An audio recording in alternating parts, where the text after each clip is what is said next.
इस समय जो तस्वीरें आप देख रहे हैं ये जम्मू की अंजू डोगरा की तस्वीरें हैं। ये पिछले 2 साल से लगातार कोरोना के चलते गरीब लोगों के लिए कपड़े से बने हुए मास्क बना रही हैं।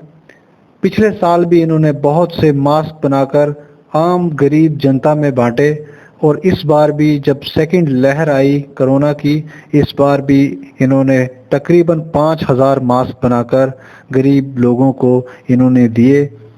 इस बार सरकार ने जिस तरीके से ये कहा है कि हमें डबल लेयर का मास्क पहनना है, हमें 2-2 मास्क पहनने हैं और कोरोना इस बार ज़्यादा घातक हो गया है, उसके चलते अंजू डोगरा ने अपना समाज सेवी काम जिस तरीके से पिछले साल भी जारी रखा था, इस बार भी उन्होंने उसी तरीके से किया।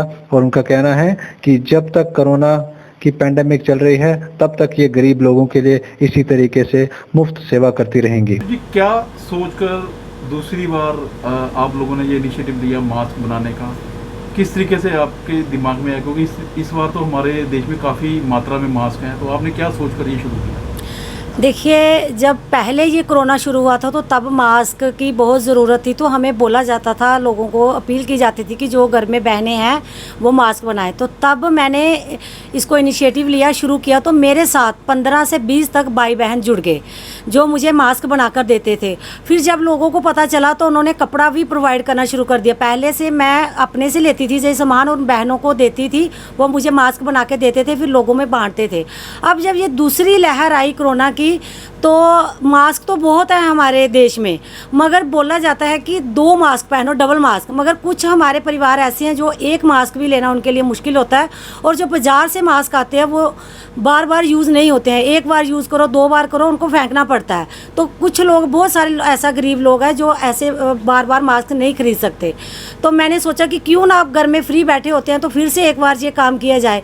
तो हम ये मास्क बनाते हैं। अब मेरे साथ 1-2 बहन और सहयोग कर रही है, तो हम मास्क बना के उन लोगों में बांटते हैं। क्योंकि इन मास्क का फ़ायदा है कि एक बार आप बार बार यूज़ करो, एक बार यूज़ किया फिर उसको धो लो, फिर से यूज़ करो, ऐसे आप बहुत बार इसको यूज़ कर सकते हो। और दूसरा मास्क है उसके ऊपर पहन लो, और ये होता भी अच्छा है, इससे इन्फेक्शन होने का डर भी नहीं है, और बार बार धोने से ये ख़राब भी नहीं होता। बहुत सारी NGOs भी हैं। जब मैं फेसबुक पे 1-2 बार फ़ोटो डाली तो उन्होंने देखा तो मुझे फ़ोन किया कि मैम आप मास्क बना रहे हो तो इतने सारे हैं, तो हमें भी दो, हम भी आगे बांटेंगे। तो मैंने उनको भी दिए। तो बहुत सारे जो लोग हैं जो दे सकते हैं, उन्होंने, जैसे प्रेम जी हैं, प्रेम टेक्सटाइल वाले, बख्शीनगर वाले, फिर उनका भी मुझे फ़ोन आया, बहन जी आप मास्क बना रहे हो, मेरे पास कपड़ा पड़ा होता है, मैं आपको कपड़ा देना चाहता हूं। तो उन्होंने भी बहुत सारा कपड़ा मुझे दिया, और अब इस प्रकार से हमारा ये काम चल रहा है। जी, इस कितने मात्रा में अभी तक आपने ये बना लिए हैं, और इस बार कौन कौन आपके साथ हैं? पिछली बार 25 से 30 हज़ार मास्क बनाकर हमने बांटे थे। अब जो इस बार चला, अभी 5,000 से ज़्यादा हम मास्क बना चुके हैं। तो हमारे ही अपने एक नोइंग है, वहाँ पे काली जानी में रहती है मेरी बहन, वो भी मुझे काफ़ी मात्रा में मास्क बना के दे रहे हैं। एक कृष्णा नगर में रहते हैं, उनका टेलरिंग का काम है, तो अभी वो फ्री बैठे हैं। वो खुद मुझे कहते हैं कि आप करो, हम आपकी हेल्प करेंगे। तो वो भी मेरे से, मैं उनको कपड़ा दे देती हूँ, लास्टिक दे देती हूँ, तो वो भी मुझे मास्क बना के काफ़ी मात्रा में दे रहे हैं। जी, आप एक हाउस वाइफ भी हैं, घर में कौन कौन आपकी फैमिली में, और किस तरीके से आप ये काम भी करते हैं और अपने घर को भी देखते हैं? मैं एक हाउस वाइफ हूँ। मेरे घर में मेरी सासू माँ है, मेरे पतिदेव हैं, 2 बच्चे हैं। तो घर में जैसे होता है, मेरी बेटी है, मेरे हस्बैंड है, मेरी काफ़ी हेल्प करते हैं। तो घर का काम निपटा के बहुत टाइम होता है, तो जब भी मेरे पास टाइम होता है तो मैं मास्क बनाती हूँ। तो मुझे इतना अपनी बेटी का और हस्बैंड का इतना सुख है कि कई बार मैं मास्क बना रही होती हूँ तो कोई काम आ जाता है, तो वो कहते हैं नहीं मम्मा आप बैठो, आप ये काम करो, हम ये काम निपटा लेंगे, हम अपने आप ये काम कर लेंगे। मुझे अपनी फैमिली का बहुत सपोर्ट है इसमें। किस तरीके से आप लोगों के दिल में ये भावना आ जाती है ये काम करने के लिए कि परिवार को भी देखना है, समाज को भी आप देख रहे हैं, ये चीज़ किस तरह से आप लोगों के दिमाग में ये चीज़ आई? देखिए, हम भारतवासी हैं, तो हमारे भारत की एक परंपरा रही है कि सबको देखा जाए, किसी को किसी प्रकार की भी कोई परेशानी आती है तो सब मिलजुल कर उस परेशानी से लड़ें।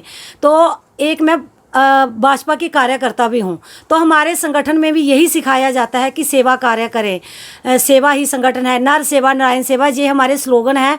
और हमारे अंदर अपने आप ही ये बातें सुन सुन के जो हमारे पूर्वज रहे हैं कि उन्होंने ये बलिदान किया वो किया, तो हमें एक भावना आती है कि क्या हम एक छोटा सा योगदान नहीं कर सकते।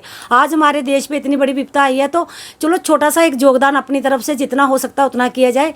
इस प्रकार से हम ये भावना सबके मन में आती है। तो जब हम दूसरों से बात करते हैं तो वो भी इससे प्रेरित होते हैं और वो खुद ब खुद आ जाते हैं आगे कि हम भी ये काम करना चाहते हैं। क्या मैसेज देना चाहेंगे सभी जम्मू वासियों को, देशवासियों को यहाँ से आ जाओ?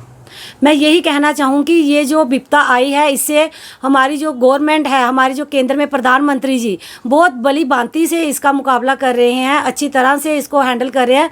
तो हमारा भी फ़र्ज बनता है कि हम ज़्यादा जो भी हमारे दिशा निर्देश हैं हमें दिए जाते हैं हम उनका पालन करें और अपने से जितना हो सकता है जो गरीब हैं, दुखी हैं, उनकी हम सहायता करें। इसी तरीके की खबरें जिस तरीके से हम पिछले कई दिनों से आपको दिखा रहे हैं, जो लोग समाज में बदलाव लाना चाहते हैं, जो लोग समाज में अच्छा काम कर रहे हैं, उनको हम हमेशा ही हाईलाइट करते हैं और हमारी कोशिश आगे भी जारी रहेगी। आप जुड़े रहें NH1 न्यूज़ के साथ।